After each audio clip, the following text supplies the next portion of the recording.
మీరు ఒకవైపు ఏమో ప్రవీణ్ కుమార్ మా పాలమూరు బిడ్డ మరి మంచోడు నా మిత్రుడు అని చెప్తున్నారు. మరోవైపు బీఆర్ఎస్ వైపు పోతే ఆయన ప్రజలకు సమాధానం చెప్పాలంటున్నారు. అంటే మీరు వార్నింగ్ ఇస్తున్నారా? లేకపోతే మీరు గేట్లు తెరిస్తే మరి చాలామంది పెరికి పందలు, చాలామంది అసమర్థులు, చాలామంది స్వార్థపరులు, సో వాళ్ళందరూ కూడా ఆ గేట్ల గొర్రెల మంది ఎలాగ వస్తున్నారు. ఆ గొర్రెల మందిలో ప్రవీణ్ కుమార్ ఒకడు కాలేదు. ప్రవీణ్ కుమార్ నిజమైన నిస్వార్థంగా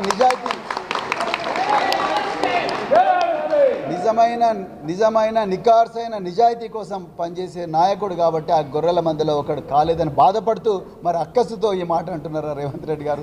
మరి మీరే చెప్పాలి. సో నేను ఎప్పుడు కూడా ఆ గొర్రెల మంది ఉండదలుచుకోలేదు. చాలామంది అన్నారు ఎంత ప్యాకేజ్ తీసుకున్నావు కేసీఆర్ దగ్గర అని అంటా ఉన్నారు సోషల్ మీడియాలో. ఎంత ప్యాకేజ్ తీసుకొని పోతున్నావు మిత్రులారా? నేను మళ్ళీ చెప్తున్నా, ప్యాకేజీ తీసుకుంటాను అయితే నేను అధికార పార్టీ దగ్గర రేవంత్ రెడ్డి దగ్గర ఆయన గెలిచిన గేట్ల దగ్గర కూర్చొని మరి ఆ సీట్లలో కూర్చునేటోని, ప్యాకేజీల కోసం వచ్చినోని కాదు.